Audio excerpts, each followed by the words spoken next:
What's up, everybody, and welcome back to the Outfielder podcast, episode 114, presented by Sensibly Loud Media. I am your host, J-Mac, a.k.a. founder numero uno, and I'm joined by my co-host, Mr. Popfly himself, founder numero dos, Ben.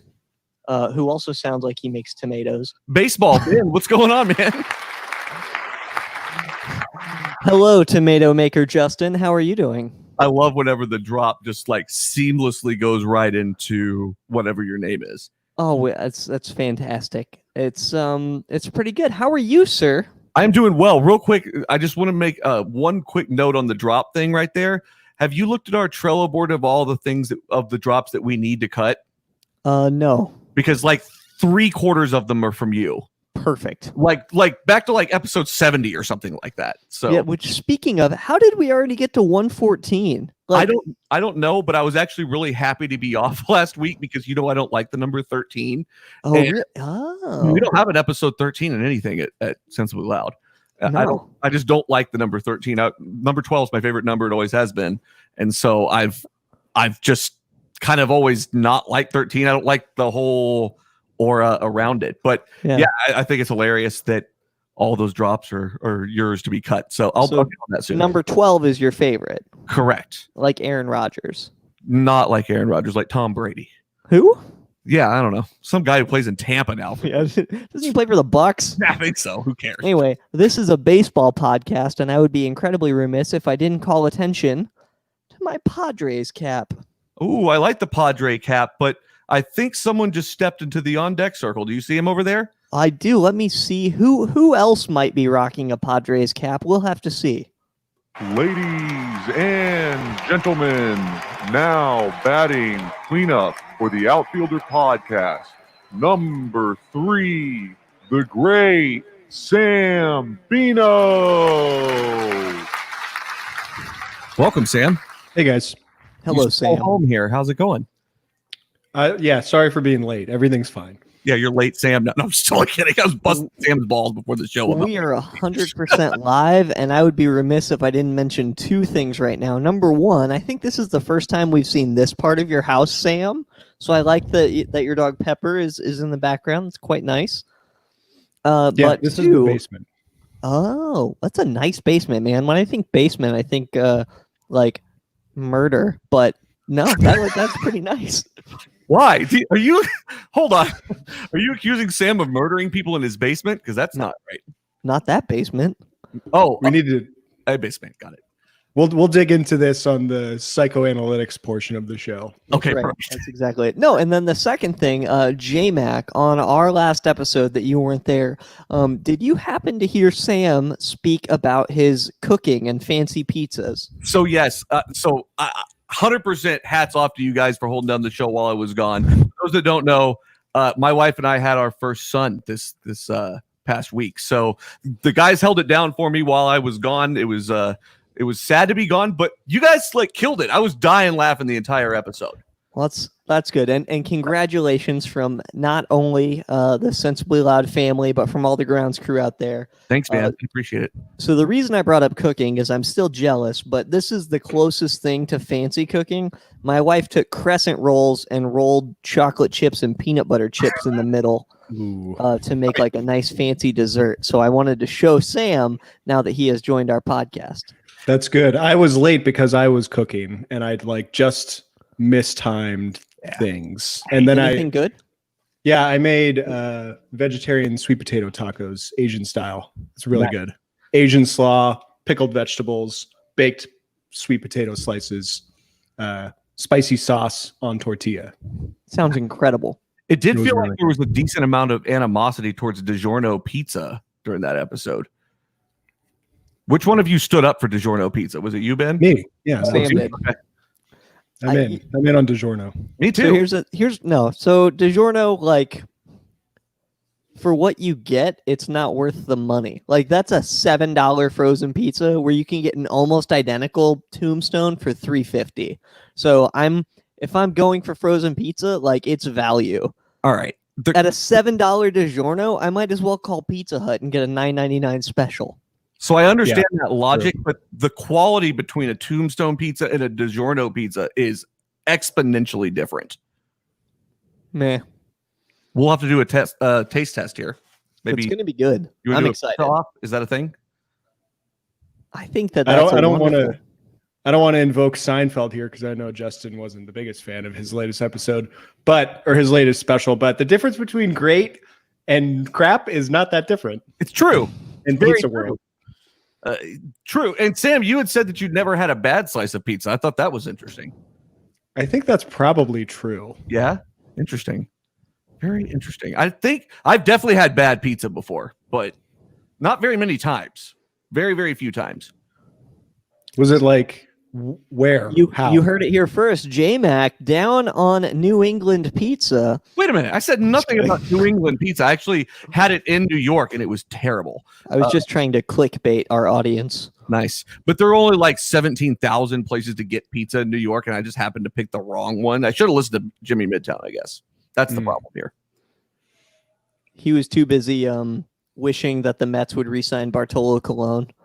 Do you think how do you think Jimmy Midtown feels about the potential of A-Rod and J-Lo buying the Mets? Because that's a thing, apparently.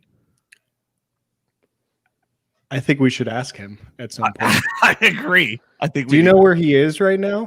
Isn't he somewhere between New York and San Diego? Which I realize he is in San Diego. So okay. It's very funny that he's wearing a hat. Yeah, somewhere between. Technically, everyone is sometime between New York and San Diego. Like, thanks, Justin. Oh, no. He's in North America. Specific.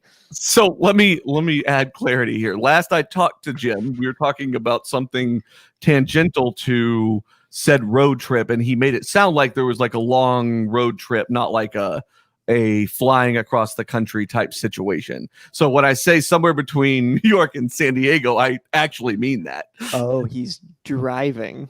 Dude literally drove from Manhattan to San Diego. Holy it took him a crap. week. So he's in San Diego.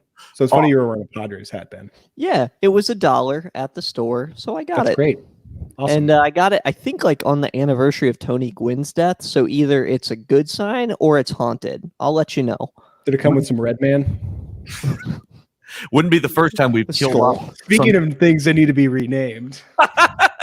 Yes, definitely. Absolutely. Hey, I tell you what. So we have there's plenty of baseball things to talk about, even though baseball is not being played. So kind of our homework this week, by show of hands, the fine folks at ESPN produced a documentary called Long Gone Summer. And just for those watching the video feed, raise your hand if you did your homework this week and watched the documentary. That's all right, Sam. I'm going to save you some time. All right. So here we go. This is the official. We're 8 minutes into the live stream. It's the official Outfielder review of Long Gone Summer. This between McGuire and Sosa for Roger Maris's home run record. Okay. J-Mac, what you got? This documentary stunk. It was so bad, dude. Like, I love ESPN 30 for 30s. Like, they do almost, not all of them are great, but they do a pretty good job most of the time. I don't consider ones like the Jordan doc and all that. Like, that's technically a 30 for 30, but that's not like really a 30 for 30. That kind of like stands on its own, right? And like, I was really excited for this, but this thing was just nothing. It was two. So first of all, it could have been like an hour, but it was 2 hours of nothing but sucking Mark McGuire's dick the whole time. Like, that's all this was about. And I realized there's already I think it's like an E60 documentary or something like that about Sosa out there already. But like, why did they I understand the logic of wanting to recreate that race, but they gave no context around like what was going on in baseball at the time. It basically just started with like, there was a work stoppage in '94, and then we were trying to get baseball back to being great, and now all of a sudden these guys are here. They didn't really address the steroid thing. There was so many, like, they did, but they didn't. Like, they stayed away from it a lot, and it just all around felt like I watched like an hour and 40 minutes of Mark McGuire documentary and then a little bit of Sammy Sosa. Okay. What'd you think? Okay, so I'm happy you asked. And this is a full disclosure bias sort of thing. Number one, I watch a ton of Ken Burns documentaries, like an unhealthy amount. As in, if I'm laying in bed and my wife falls asleep, I'm putting on whatever we were watching and changing it to a rotation of Ken Burns, probably every other night. So let me be clear. That means I have what I like to call pretty high standards when it comes to the documentary realm, because there's like Ken Burns, Michael Moore, and everyone else. So like I know my biases. Okay, it's fair. Okay. This was fine. It was, to your point, not 2 hours worth. So if anyone remembers, this is the home run chase in 98. McGwire had hit like 56 or 57 the year before. So he was already pretty close to Maris's 61 figure.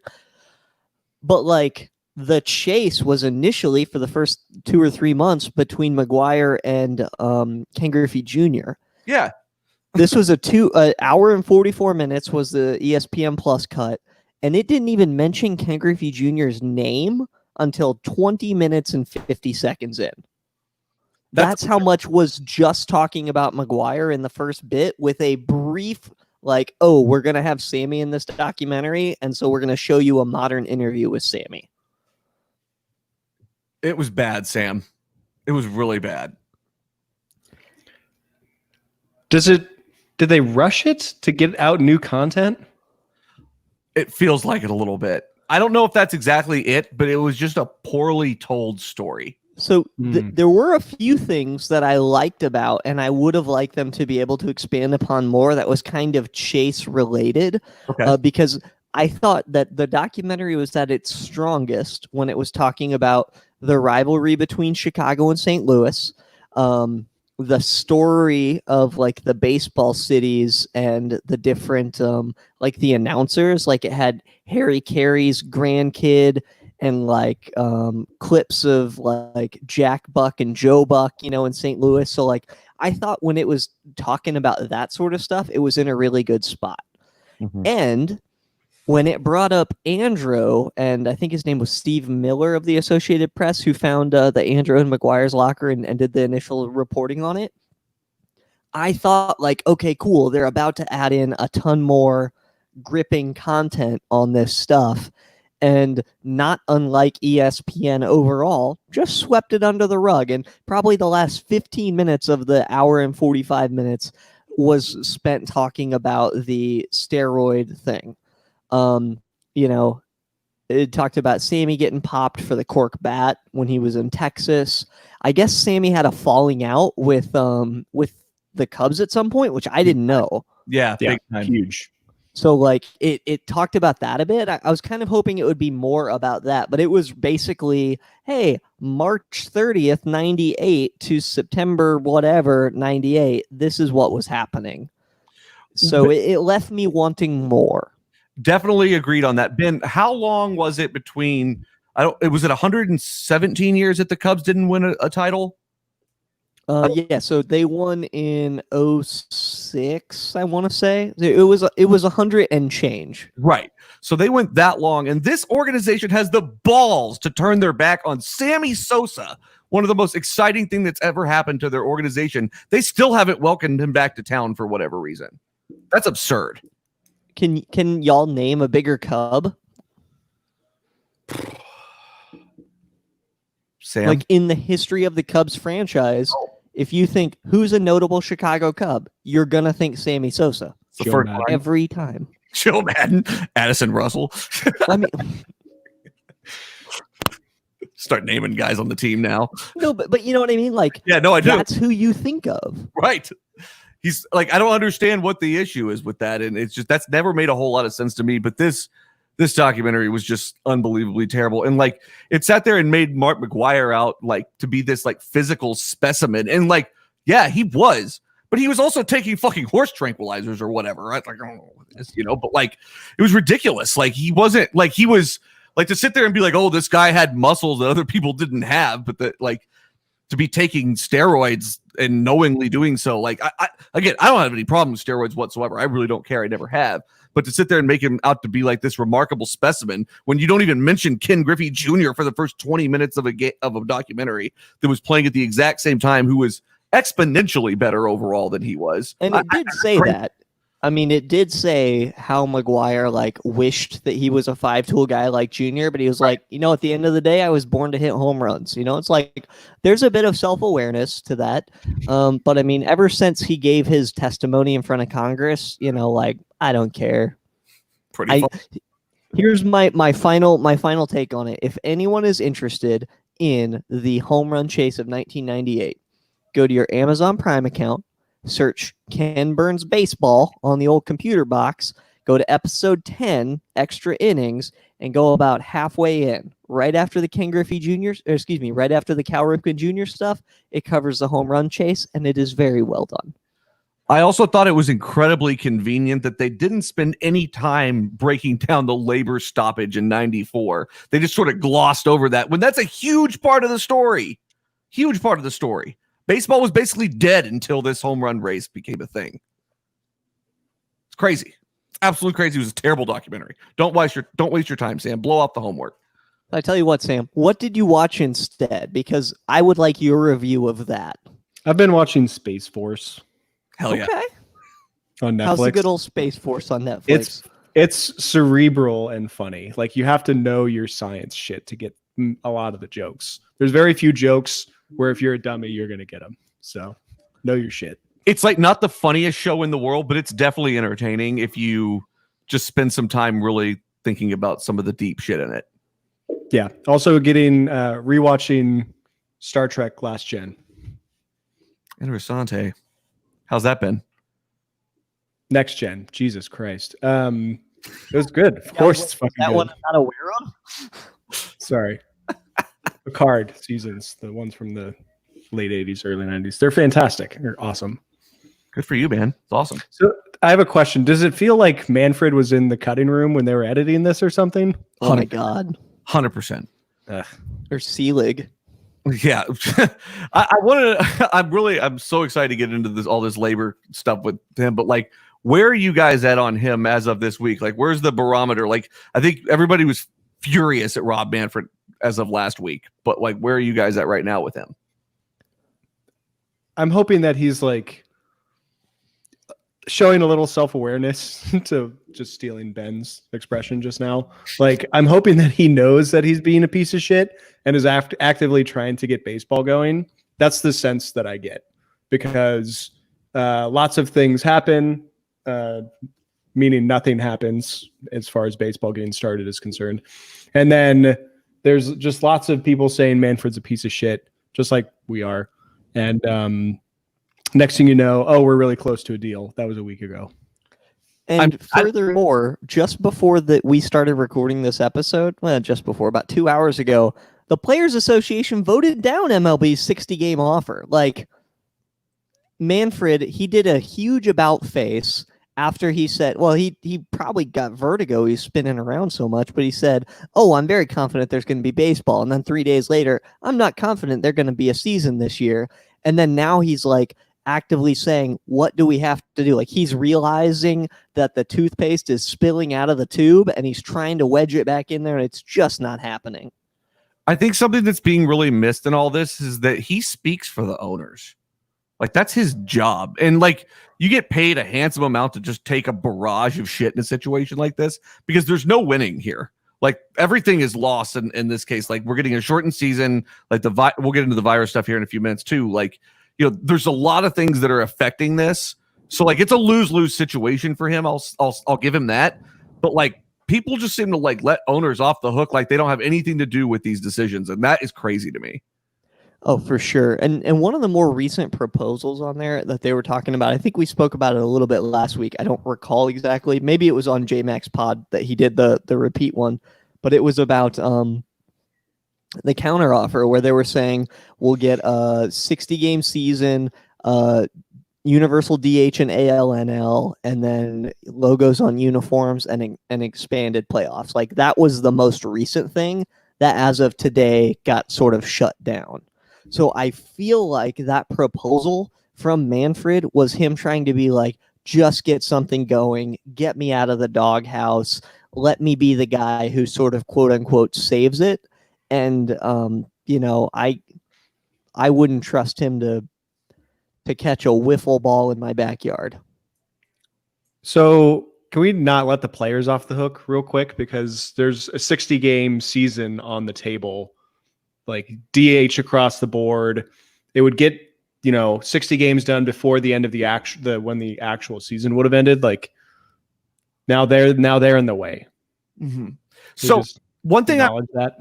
Absolutely. Because one thing I'm curious about. So I guess now, since they turned this down, I guess Manfred can institute a 60-game season or whatever he wants to do. I guess that's something like where they've negotiated where they have to go back and forth with proposals or something.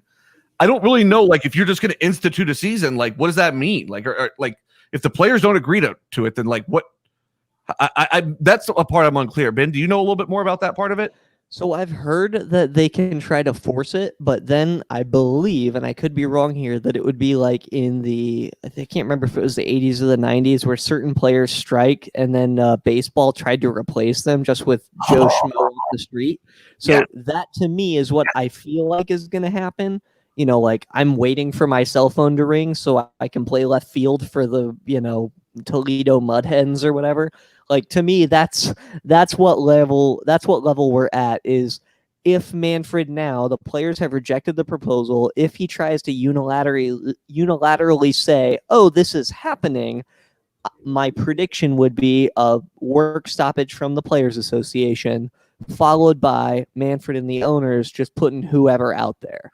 It may be your retirees, your KBO people, just whoever he can get. Counter, guess who they're going to hire?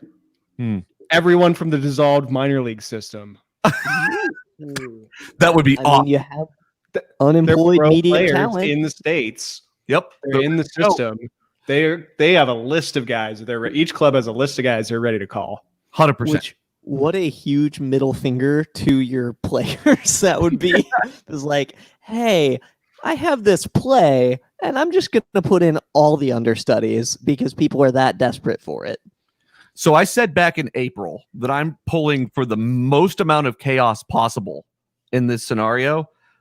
We're pretty much there, right? Like I don't know if it gets more chaotic than a 60-game season with replacement players.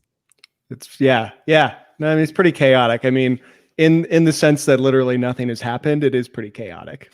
I feel like I'd buy a lot of jerseys of no-name people just because, like that'd be awesome. I want those guys to be my heroes. It's like a $1 Padres hat. Okay, cool. This is perfect. I have no allegiance here.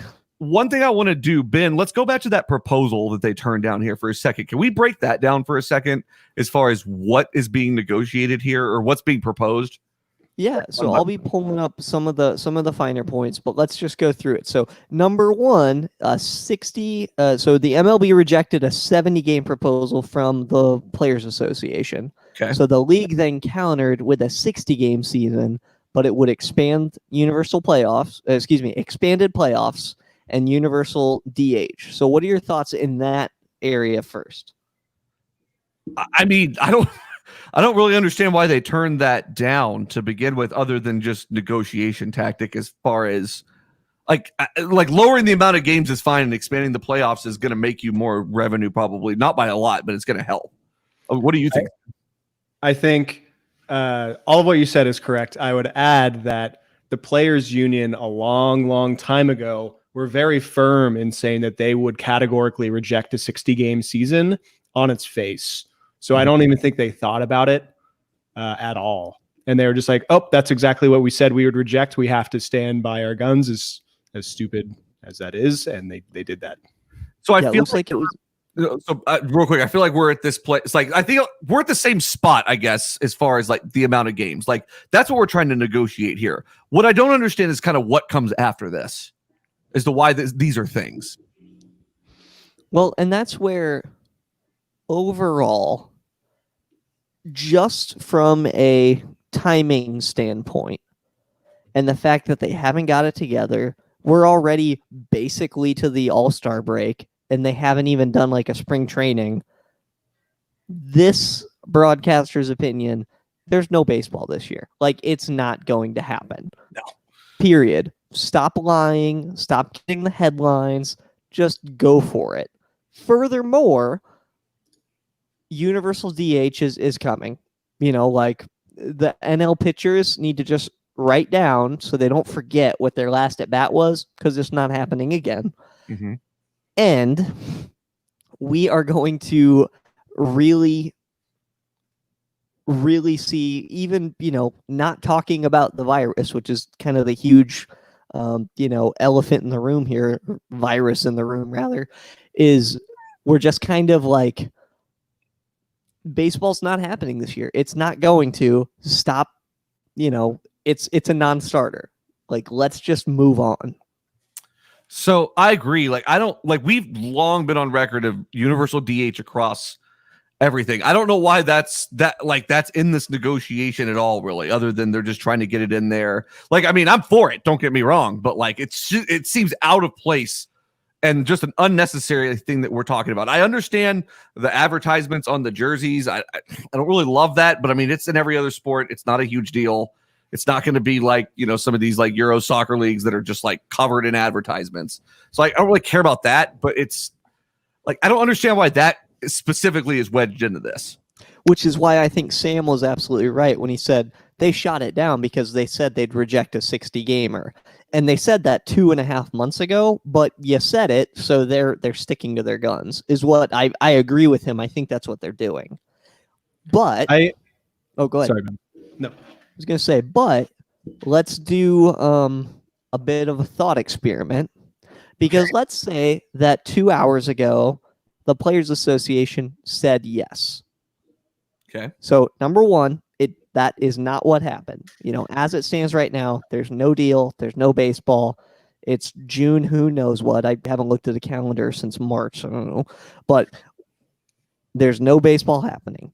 But if there were going to be, let's talk just a little bit about some of the potential pitfalls that they're going to run into. So one of y'all shared a stat with me today. Can y'all pull that up about current major leaguers that have just tested positive for coronavirus? It was there were 40 positive COVID-19 tests last week alone among players and staff who've been at MLB camps. The exact number of camps affected since spring training 1.0 ended isn't known, but since spring training 1.0 ended isn't known, but it's said to be more than 10. Little doubt COVID is a real threat to the MLB season. So that's 33.333333% of your teams have now been directly impacted by this. Mm-hmm. So even if the Players Association would have said yes today, I'm still not convinced that we would have had a season. What do y'all think? I agree. This is not just a baseball problem, though. This is an America problem, because the EU is getting back to business. We have fucked this up as a country, and baseball is part of the country. It's 100% true. And like, you look at like just the sheer amount of I guess like the two places that you would go to do spring training are Arizona and Florida. Everyone knows I hate Florida, but it doesn't matter in that sense. I'm not picking on Florida specifically. It's one of the most infected places in the United States right now. And one of the other places is fucking Arizona. Like, I don't understand what we're doing. So we're like sitting here talking about, we're going to move it to like home stadiums to do spring training. What the fuck good does that do? Nothing at all. No, it doesn't do a thing. It's so, and that's where, I mean, so the first major of the big four sports that kind of came up with an agreement to get back to it was the NBA. Mm-hmm. However, even after they had their proposal, they're going to finish the season and then run to the playoffs. They'll do it at Disney, and there will be a mouse there, and they won't call pest control. Like, that was initially what they were saying. It's the worst idea. You're my basketball guy. What happened to the NBA now? Well, I mean, as of now, they're still going ahead with it, but like that in and of itself is a whole nother thing. Like, I don't understand why you don't find some bubble out in North Dakota or something to play. I don't know why you got to go to Orlando. Like, that doesn't make any sense whatsoever. It's like I think about it this way. It's like whenever you were younger and like these kinds of problems would come up and you just kind of like hope they'll go away. And typically they would somehow solve themselves. But you know what? We're fucking adults now, and you have to do your part. And if we would have just stayed in for 2 weeks legitimately, we wouldn't be in this spot that we're in now. And now we're in this, and even in a grander scheme of things, like we're trying to bring things back to get us to normal, and we can't even do that properly. No, exactly. And the answer is not always run to freaking Florida. Like, if that's what your solution is, you need to go back to the drawing board. I don't understand what your obsession with Florida is here. I'm just saying. No, but the other thing in that vein is now even NBA players who pushed for this thing to happen are having second thoughts and saying, wait, hold on. This virus thing's still in the room. So it's not a good look. And this podcast, as well as this company, we're not necessarily saying we have all the answers, but we are saying you're the professionals. Figure this out. This is why you're making the millions upon millions of dollars, is to not foul this up for the rest of us. If the MLB would pick up the Billings Bison as the 31st team, they could go out there and play all of the games. There you go. Thank you. There you go. Ben and I are kind of screwed on the Nashville Hot Chickens and the Pelicans, but that's okay. Pelicans, Nashville, yeah, no, you're right. It's totally fucked. I have a piece of advice. Pick a KBO team and watch baseball because it's on. It's just not getting played here. It's still a lot of fun. Speaking of, what do y'all think of the Japan League coming back? I mean, they've taken the necessary precautions to be able to do something like that. It's still probably too early, but they've taken more precautions than we have, and they're not in the middle of a labor dispute. Well, and so that's where, to me, Korea set the template. Whether we thought it should have happened or not, they said, if y'all want to do this, this is how you do this. And the players were still making the same amount of money. Granted, it's not as much as the American League, but still, like, the players are playing, they're making salary, they're playing the game, they're putting on a show for TV. They got extra money from ESPN to broadcast it here. I don't know why the Japanese league is not being broadcast in the States. It does not make sense to me. I think Sam brought up a really, really good point, though, too, that the players are being let off the hook a lot here in MLB. They really are. And it's like the players in the KBO have no problem going out and playing baseball every day because the right precautions are in place. It's a great example. And if the Nippon League is following that, that's great. But by that advice, you just said the players have no issue because the right precautions are being taken. If we're not taking the right precautions, I don't take issue with the players not being willing to play. Well, yeah, that's true. I would also say that because they're so willing, they are not taking the right precautions either. True. They will go wherever the fuck they are told, and that doesn't demonstrate any independent thought on the issue. Which good news, bad news there. Who's the they in this in your players. example? The players, MLB players. Yeah. If they're saying there's a lot of tweeting going on with all these players, their tagline is like, "Tell me where and when." Like, that's not okay. Go to Manhattan and lick all of the subway doors at 3 a.m. That's going to get you sick. I mean, you have to think about it a little bit. They need to demonstrate some of that as well. That sounds like a Chase Utley thing to do. Sure does. I just don't. I guess I don't really understand the whole like refuting science part of it. Like it's not like we're all tired of being inside and we're all tired of dealing with this. I don't even like to go outside that much, but I'd love the option to, and it's like whenever you think about like the argument of like, oh, well, they're taking, and we're not going to get into like the morality of it, I guess, but like the whole like, oh, they're taking away my rights thing or whatever. It's like, well, laws are in place to keep people safe. They put a red light in to keep you safe. These rules are in place. Wearing a mask, things like that are there to help keep you safe during a time where it's not safe. And it seems like common sense if we just do these things and follow science as much as possible. That's all really we can do anyway. I mean, baseball was almost certainly not going to happen no matter what. And I do think it's ridiculous that all of a sudden there's this possibility that baseball and the players get let off the hook because of the whole COVID-19 thing, which has absolutely been there this whole time. To me, this doesn't seem like a player thing, like not to be the counterpoint, but I'm not faulting employees of a company for wanting to make sure that the company's keeping them safe before coming back to work. Sure. And that's completely fair. And if you told me, hey, Ben, you have a job, but I'm going to ship you up to Idaho for 6 months, deal with it. Okay, I have a job, but like I maybe am not super thrilled about that. What are your plans for Sensibly Loud Idaho? I was gonna be our satellite location. Maybe I'll go up to, I don't know, what's a hip city up there? Boise, it's the only one. Yeah, Boise's pretty hip. Yeah, Sun Valley. I was thinking maybe somewhere in the other side of Montana, like over by Missoula. I think Missoula is pretty hip. I'll Okay. hang out in Missoula while y'all are in Idaho. Sounds good. It's a good point, though. It's a very Yeah, that's what I'm saying is I don't fault the players here, with the exception of the overall, like, put a label on them players, like collective group of millionaires as laborers refusing to work. But when I put myself in, if I'm an individual employee, I have a small window where I can make my money. And if me trying to make my money now is very detrimental to my long-term health, I take issue with that. That's your choice, though, too. That's your choice to take that risk. So I'm with you. I agree, but I think that's their choice as well. Sam, I think the dumbest thing about this, and you'll probably agree with me too, is the whole when and where thing. Yeah. When it's safe, and where it's safe.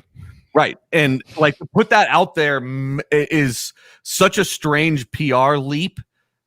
But the players haven't budged once on any of this either. And I understand that, but like there hasn't really been a whole lot of talk about, oh, well, we're worried about the safety of it. Now, all of a sudden that's starting to come about in the last couple of days because, hey, we're actually realistically looking at maybe having a 60-game season. Oh, wait, there's actual baseball things and like athletic things that go into that. It's not just about shoving, papers back and forth negotiating.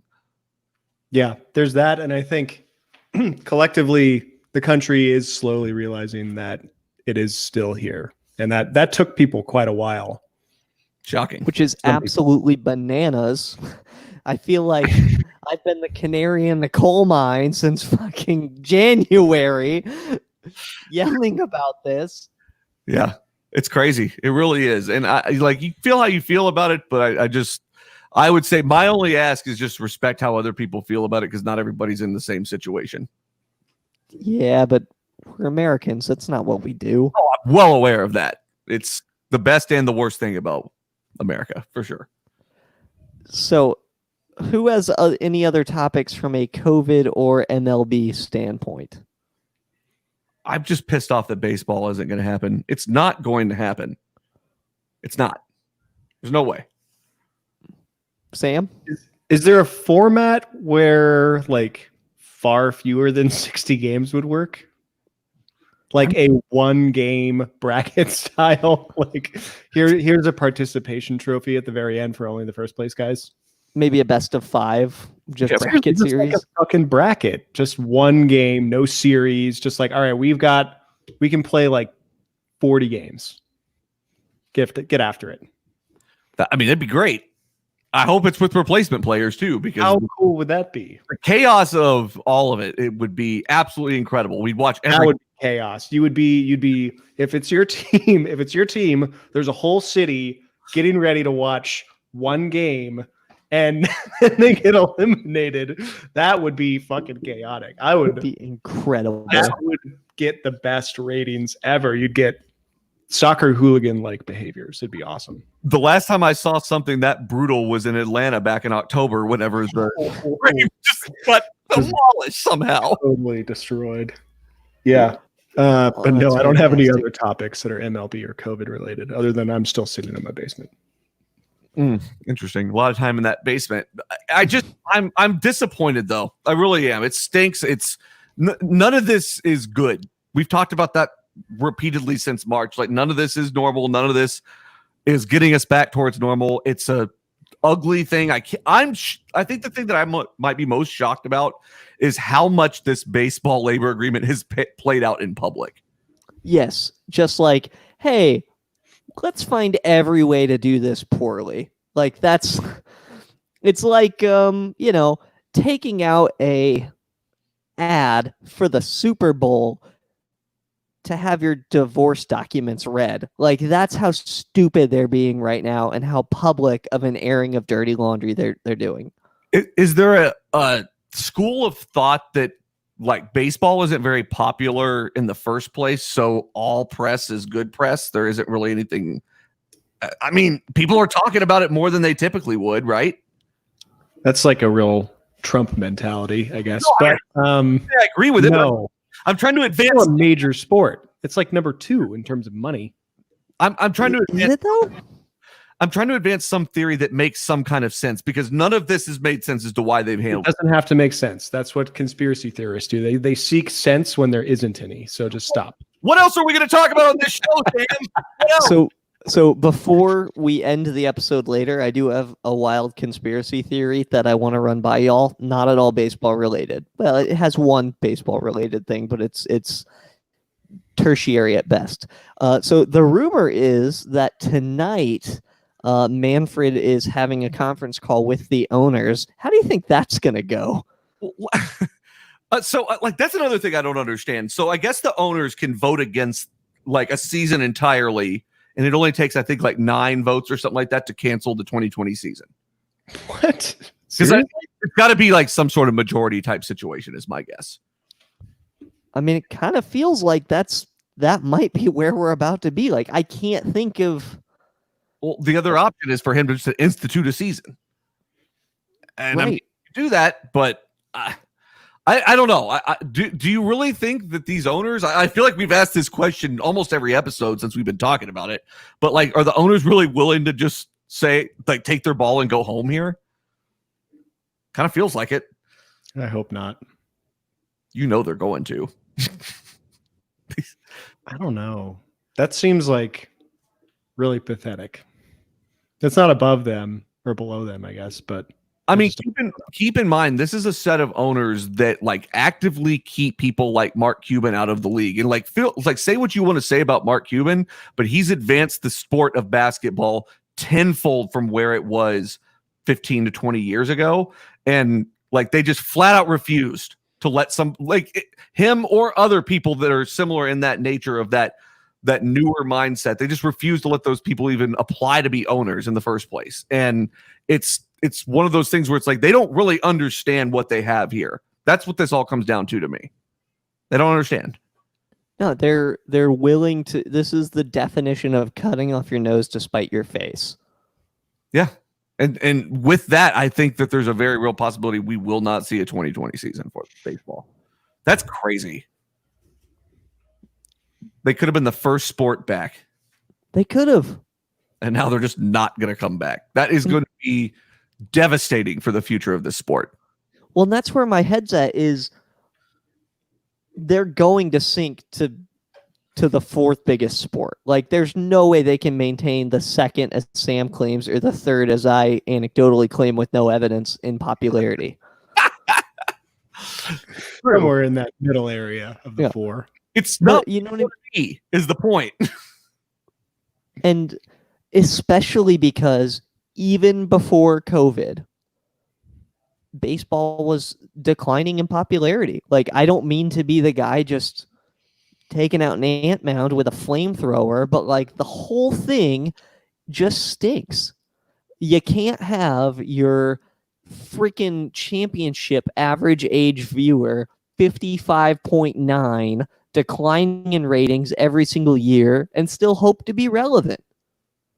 It's 100% true. We talk about the marketing thing all the time, and we talk about how like they don't market themselves properly in a sense that they sacrifice the short term or basically the longer term health of the sport for the short term profits. And this is where that's going to backfire on them. This is exponentially going to force that to the forefront of a very, very non-lucrative thing. We're going to see ownership, like we're going to see people having to sell franchises. I think we're going to see a lot of change come to baseball because of this, because they're going to be desperate. And that's the problem, is that the changes that they've made to try to increase interest in baseball are stupid. They don't matter. They don't actually make a fundamental difference in the game, and they certainly don't matter to the average fan who happens to tune into a game. They don't understand who their audience is or what they're aiming for. They understand this, oh, well, I don't want baseball to change mentality, which is bullshit. And it really stifles people like us who actually care about the sport, have a show dedicated to that, and would like for it to blossom in the future. And this just absolutely cuts that off at the legs, and it expedites that problem that they really kind of put on themselves. It's crazy. It's one of the crazier things I've ever seen. Sam, any other thoughts before I pivot? Go ahead. I was just going to say, maybe it's going to force them to change in radical ways, to your point. Maybe not necessarily good ways to begin with, but then they'll really have to hone whatever they've built. And this could be like a catalyst for the game to be really good in like 5 or 6 years. Maybe. So you get rid of Manfred, you lose some owners who are just like, fuck it, I'm out. You get some owners in there who aren't like that. And you could see something drastically different. It's hard to say, but it's a very good positive about it a little bit, just because there's. I love your optimism. I absolutely love and admire it. It's not my natural state, so just going out on a limb there emotionally. But it's true though. Like that's the way that people our generation look at things like this. Is like disruption does matter in the grander picture of it all. And so like I 100% hope that that's the case. But like the way that they've hamstrung themselves overall here, I don't know how they've done irreparable harm. Like at the end of the day, all that matters anymore is eyeballs on your thing, on your content. That's all that matters. And they have just desecrated that for the past, basically since the internet's been the most popular medium form. And it's like they haven't even really acknowledged it. It's crazy. No, not at all. I don't understand how you get there. All right, Ben, we've got 12 minutes left. I want to hear about this conspiracy theory. I will get there. I have one other baseball thing for you. So because we don't know if baseball's coming back at all this year, probably not. I pulled up, we flirted with this in May, but I'm going to give you the rundown. So back in May, when ESPN was more desperately trying to come up with content, they went in and they came out with a ranking of every single World Series, from like worst World Series to the best. So I'm going to go through the top 5 and tell me what y'all think, okay? Okay. Number 5, which I hate, 2011, Cardinals over Rangers in 7. Would you say that that's one of the greatest World Series y'all have ever seen? Yes. Because I went to some of it, and it was my team, and it was like objectively very dramatic. So I hesitate to like comment on ranking, like on actual rankings of these things, because I would really want to. I think we should sit down and really look at this. But it was a really good World Series. That was a fun time for baseball for sure. That Rangers absolutely. Both those. The Rangers team was good. Yeah, I mean, and in 2010, it was a snoozer. We knew the Giants were going to win. Like whatever. Okay. 2011, it was a real dogfight. Yeah. So that's all right. So, yep, that's what, according to ESPN, the 5th best World Series is. Okay. The 4th one, because we have to bring up a loss for everyone on this show, the 86 Mets over the Red Sox. Tough. Yeah. This is the famous Buckner one. It's tough for the ones that I didn't like live through, like, cognizantly through, basically. I exactly. mean, that's devastating, but I mean, I never like felt that, Well, so yeah, absolutely. Once again, if you like Ken Burns' baseball documentary, go check it out. If you think of watching Long Gone Summer, don't. Go watch Ken Burns' baseball and you'll be awesome. Speaking of, number 3, once again, a little outside of our lifetime, but it was the 1924 Washington Senators over the New York Giants in 7 games. So I don't have much to say because I wasn't around and there's no film footage of it, probably. Right. I feel like nobody knows how good that was. And because baseball's old, it caters to old people and old people watch it the most. They had to throw one of these into the top 5, like something from the teens that nobody remembers.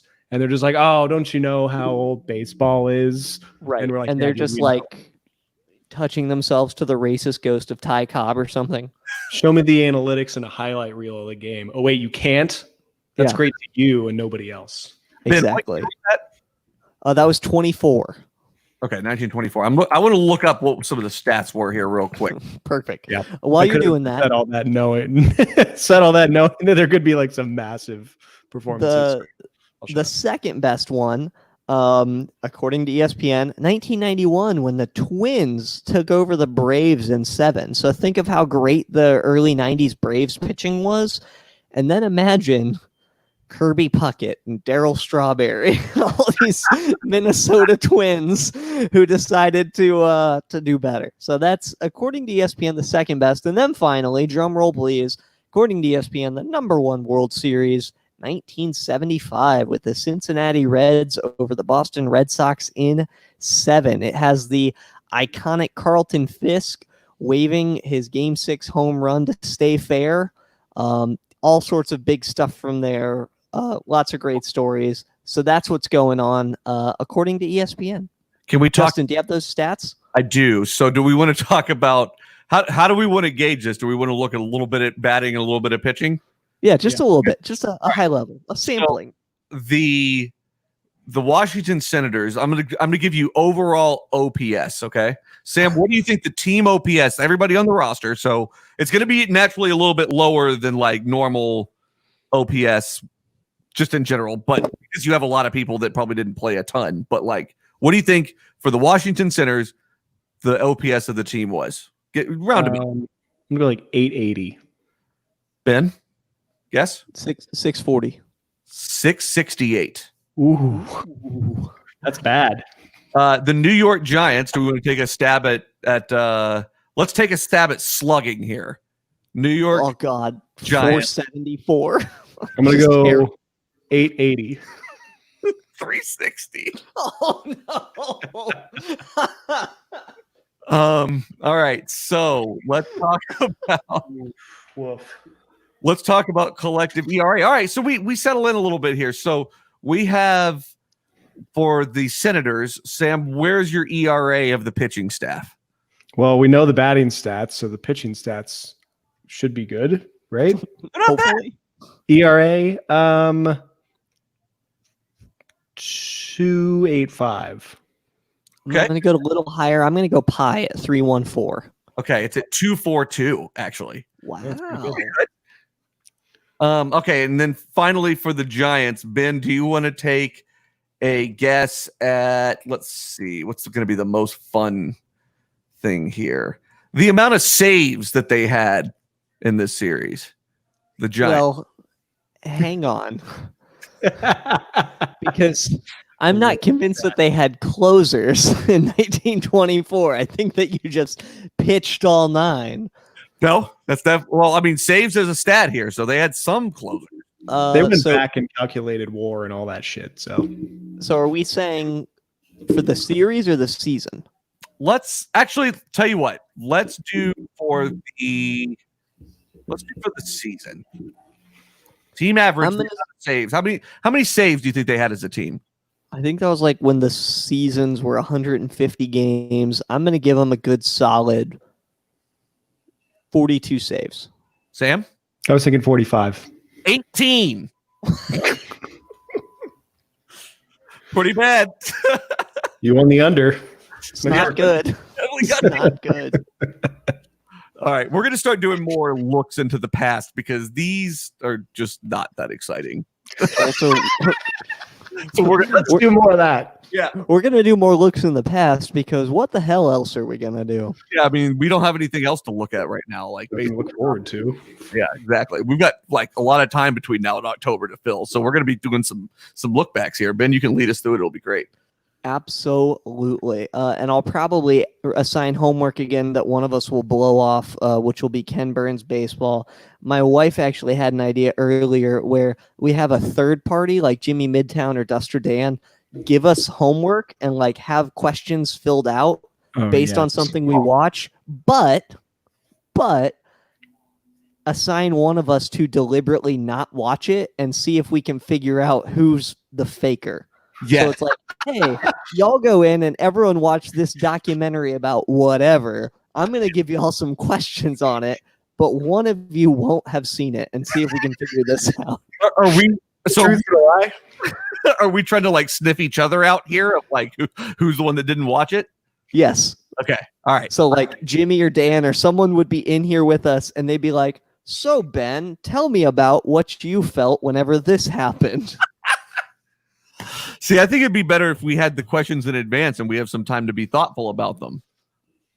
Oh man, improv, you got to think on your feet. Well, speaking of thinking on your feet, so the final segment for tonight is inane conspiracy theories. And there was a time here at Sensibly Loud Media where we would blog some of these. Then we didn't necessarily want to be pushing too many of them, especially the more fringe ones. We didn't want any culpability in that. Got weird. This may be one of those. Have y'all heard the right-wing conspiracy theory that Canadian Prime Minister Justin Trudeau is actually Fidel Castro's illegitimate kid? Holy shit. No, but I strangely believe that. So like you go in and it's like pictures of like Trudeau in his mid-20s next to pictures of Castro, and look at their same bone structure, and here's pictures of Trudeau's mom with Castro and stuff like that.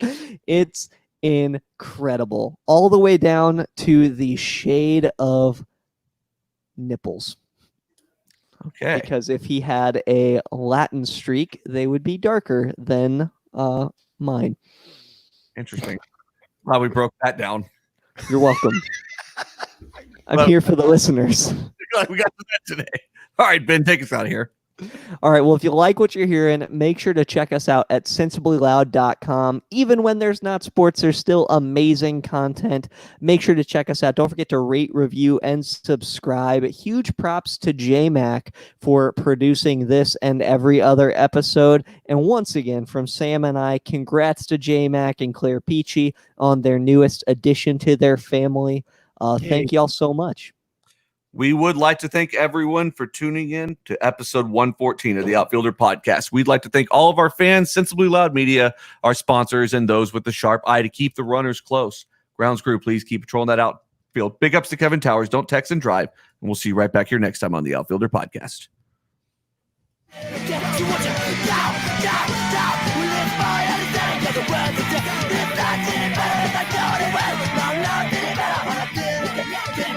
Little